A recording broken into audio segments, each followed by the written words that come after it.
Hello, my friends, and welcome back. Thank you very much for being with me again today. Well, Europe should get ready for this winter. Not with, ready for Christmas and other occasions, holidays, and so on, but for lack of heating in their house. And this is an article that would tell the Europeans to get ready. It might happen. So this article comes from Business Insider from June 22nd, 2022. Europe should be prepared for Russia to totally cut all natural gas supplies this winter, IEA chief says. Europe should be ready for Russia to completely shut off all its natural gas exports.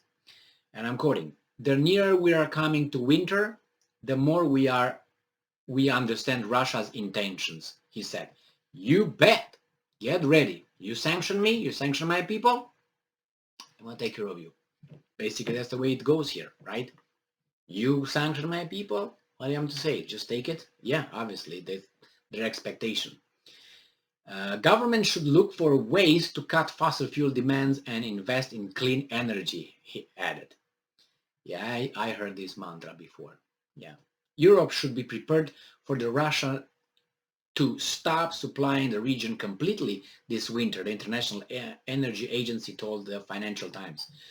First, this International Energy Agency is a special interest, so it's not an objective one. It wants the best for humanity, and it's so full with love and wants to take care of us. And yes, yes, yes, it's sponsored. It has its own agenda. Don't be fooled about that. Like any other institution, because it's made out of bureaucrats, and bureaucrats are paid and are appointed by other guys.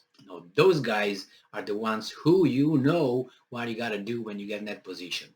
And then they would call you later and say, hey, Emil, you know what? How about that? Oh, okay. Yes, sir. Yes, yes. Thank you very much. By the way, I'm going to show up at a cocktail party on Saturday. Oh, yeah, sure, I will. There you go. We just have a meeting. Nevertheless, I stated a few times before that the war might be coming, Ukraine, Russia, operation, war, invasion, might come to an end probably in about October, November at the latest, when winter or cold weather settles in Europe. And then you're going to have Europeans having a hard time, having their nice lives, which they should have, but unfortunately their leaders have other allegiances, and they have other things in mind for them in store. So let's see.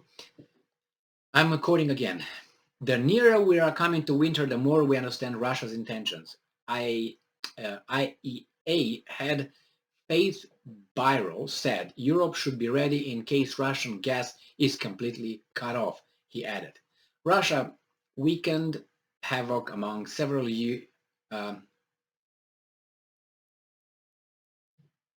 Russia wreaked havoc among several EU countries after it recently cut off supplies over an equipment delay in Canada.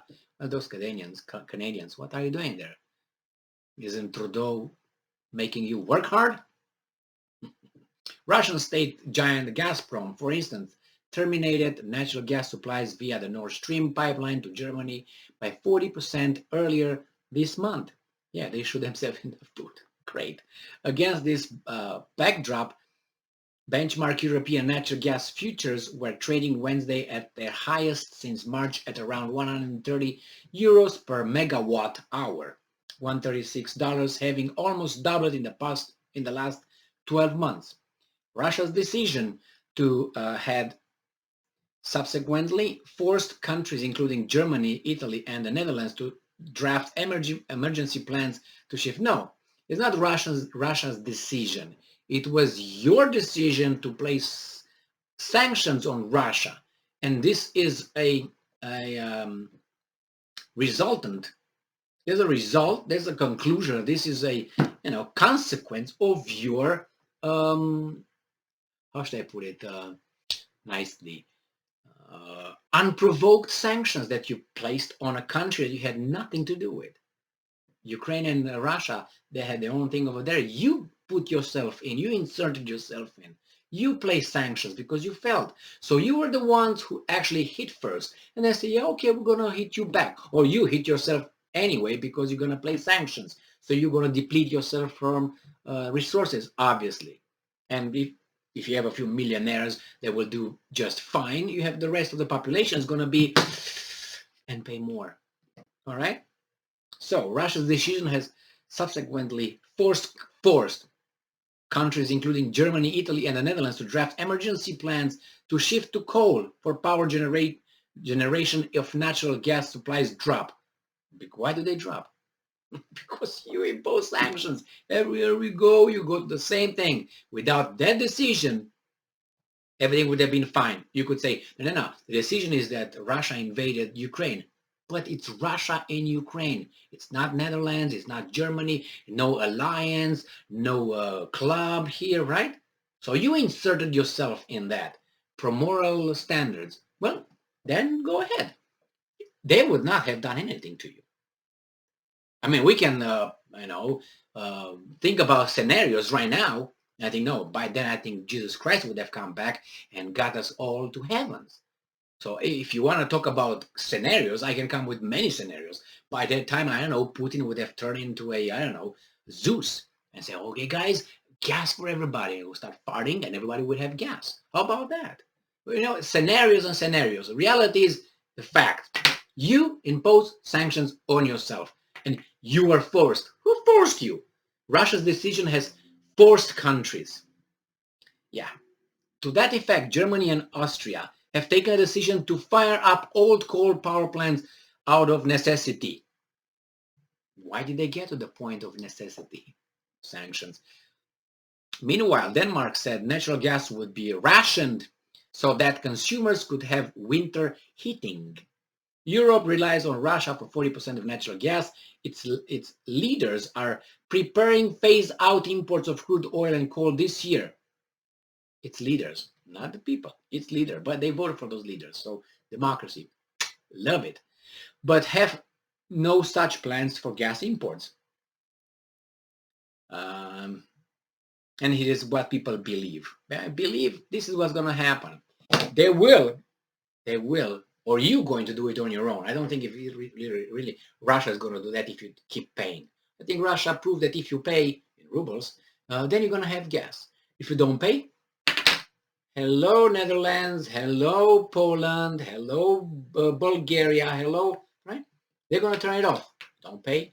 And now, you know what? You're going to pay in what currency I want, since you again sanctioned me. So what do you want me to do? Just bend over and take it deep? Nah, it's not going to happen that. And they're upset because Russia can hit back, unlike, as I said, Iraq or Afghanistan or what's the other one, Libya. It was easy target. Yeah, we won, man. Yeah, you won against who? 4 million people or 5 million people. What's the name of that? Libya, and 20 million people in a desert of Iraq, flat land, or Afghanistan with some goat shepherds. Yeah, man, yeah. That's how it was the mass media here, and people were masturbating on that.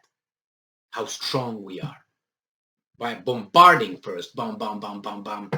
Like, let's do it, bim, bim, bim, bim, bim. They even hit, how do you call it, Saddam's palace. Was that okay?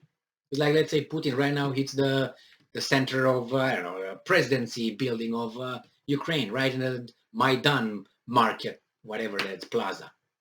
Has he done that? No, why not? He can't? You think so? Yeah, come on. They hit Gaddafi's palaces. That's the residence, that's the house. And they talk about war crimes now. Maybe these are war crimes, but what are those? Targeting civilians, points of command, houses, residences.